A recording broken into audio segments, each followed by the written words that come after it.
서울을 비롯한 수도권은 다른 지역에 비해 유독 바람의 영향을 많이 받습니다.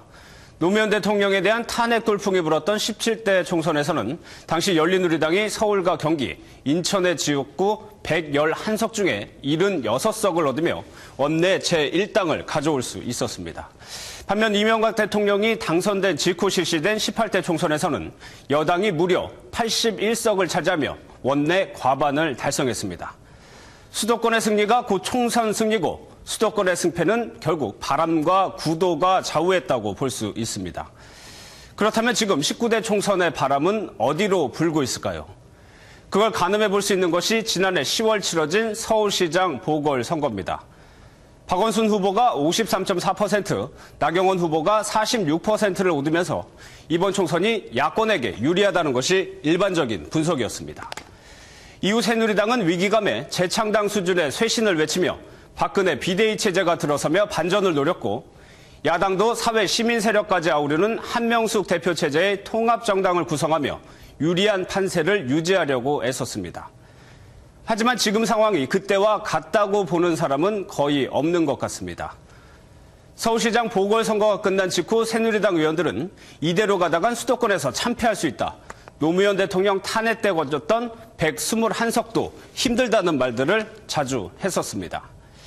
당시 새누리당의 싱크탱크인 여의도 연구소가 목표로 한 전체 의석도 120석 남짓이었다고 알려져 있습니다. 하지만 지금은 서서히 목표 의석을 높여잡는 분위기입니다. 반대로 민주통합당 우상호 전략홍보본부장은 물론 선거 전략상 표현이겠지만 불과 열흘 전에는 130석도 힘들었는데 야권 연대로 반전의 조짐이 보이고 있다고 말했습니다. 그 바람의 영향을 가장 많이 받는 곳, 또 여야 후보가 엎치락 뒤치락을 반복했던 곳이 서울에서는 대표적으로 구로 갑입니다. 새누리당 이범래 의원과 민주통합당 이인영 최고위원이 맞붙은 이곳은 17대에는 이인영 최고위원이, 18대에는 이범래 의원이 승리를 거두면서 현재 스코어 1대1을 기록하고 있습니다. 특히 이인영 최고위원이 중앙정치에서 전체 선거 전략을 짜는 야전사령관의 역할이라면 이범래 의원은 지난 4년간 지역을 훑고 다녔다는 특징을 가지고 있습니다. 또 구로갑 주민들은 서울시장 보궐선거에서는 야권 표심을 보였지만 최근 여론조사에서는 현역 의원이 앞서는 결과가 나오게 됐습니다. 오늘은 현역 지역구 의원인 이범래 새누리당 의원을 전화로 연결해 이야기 나눠보겠습니다. 참고로 민주통합당 이인영 최고위원은 일정상의 이유로 인터뷰를 거절했습니다. 안녕하십니까? 네, 안녕하십니까? 이인영 최고위원과 세 번째 결전입니다. 강력한 상대를 만났는데 각오가 좀 남다를 것 같습니다. 그렇습니다. 이번 선거는 반드시 이겨야 한다는 그런 각오로 지금 임하고 있습니다. 네. 특히 저희 지역이 서울의 외곽 지역이었고 또 아직도 농사를 짓는 지역이 있습니다. 네. 그러다 보니까 주민들이 변화에 소외돼 있었고 그 변화를 바라는 그 욕구가 아주 강한 지역입니다. 제가 그동안에 그런 변화를 어느 정도 이루었고 앞으로도 더 시간이 필요하기 때문에 제가 반드시 그런 변화를 완성시켜야만 한다는 그런 절박감에 이번 선거에 임하고 있습니다. 네. 새누리당 공천위가 공천 당시 위원을 평가하면서 지역 기반이 튼튼하다 그리고 인지도가 높다는 점을 꼽았었는데 지난 4년간 지역구 활동 어떻게 자신하십니까? 지역에 몇십 년 만에 변화를 이룬 것에 대해서 지역 주민들이 잘 평가를 해줄 거라고 저는 믿고 있습니다. 네. 제가 뭐 인지도가 높다든지 지역 기반이 튼튼하다는 것보다는 지역을 위한 열정을 주민들이 알아주고 또 그것을 크게 사주지 않겠냐 이런 생각을 가지고 있습니다. 네.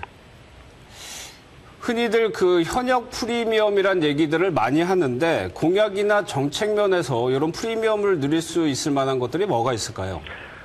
제가 그동안 지역 주민을 위해서 18대 국회 때 한 일들이 몇 가지 있습니다. 네.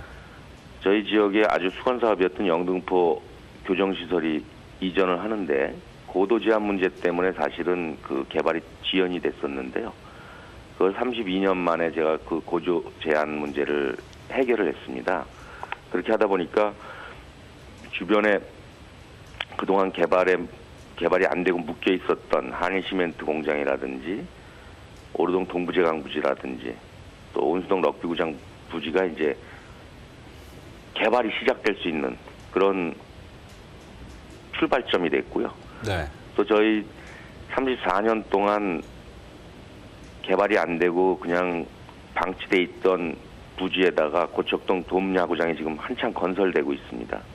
네. 또 48년 만에 KBS 개봉 손신소를 이전을 했고요. 또 25년 만에 저희 지역을 동서남북으로 가르는 이 남부순환도로를 지하화하는 공사가 지금 한창 진행되고 있습니다. 네. 이렇게 지역이 변화하는 것을 주민들이 실제로 느끼고 있으시기 때문에 적어도 18대 국회 의원이 일은 제대로 하고 있었구나 이런 평가를 해 주실 거라고 저는 굳게 믿고 있습니다. 예. 이곳은 제가 앞서 말씀드린 것처럼 좀 바람의 영향을 많이 받는 곳인데 네. 지난해 서울시장 보궐선거에서는 좀 야권 성향이 강했어요. 그렇습니다. 좀 지금은 좀 어떻게 보십니까? 선거마다 또 이 이슈가 다르고요. 네. 지난번 그 서울시장 선거는 무상급식 문제가 대두됐고 또 이 후보의 문제가 있었기 때문에 그렇고요. 물론 현재는 이 MB 정부에 대한 그런 비판 의식이 많은 것도 사실입니다. 네. 그러나 이 저희 지역의 경우에는 원래 서민들이 많이 살아서 그 서민 생활이 좀 팍팍해진 것에 대한 비판 의식은 있지만 또 정치권 전체에 대한 불신이 있어서 그런 부분을 저희는 진정성을 가지고 우리 낙후된 지역이 얼마나 더 달라질 수 있는가 하는 것을 설득해 나가면서 선거에 임하면 그래도 주민들이 이해를 하고 지난번 서울시장 보궐선거 때와는 다른 모습을 보이시지 않겠나 하는 생각을 가지고 있습니다. 네. 그 말씀하신 대로 그 이 의원께서는 대표적인 친이계로 알려져 있는데 실제 네. 선거를 치르면서 이런 경력이 좀 부담이 되지는 않으십니까? 저는 친이계라기보다는 친홍준표계라고 소문이 나 있는 사람이죠. 네. 근데 이제 유권자들이 과거의 지위라든지 또는 현재의 지위에 별로 이 선거에 영향을 미치지는 않는다고 생각을 합니다. 네. 결국은 현재 이 사람이 얼마나 지역을 위해서 또 국가를 위해서 일할 사람인가 이렇게 냉정하게 보시지 현재 지위라든지 과거의 지위를 가지고 판단하지는 않는다고 생각을 합니다. 네. 그 구로 지역 국회의원으로 4년을 보내셨는데 구로 발전을 저해하는 가장 큰 요인은 뭐라고 분석하셨나요? 저희가 이 서울의 외곽 지역이면서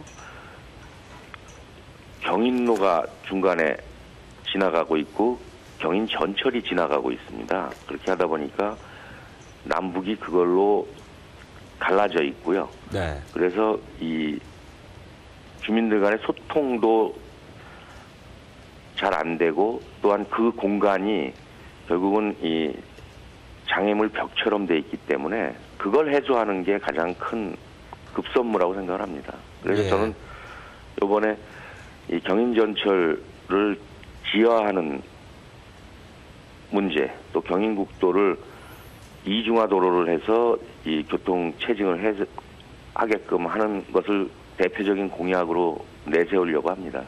네.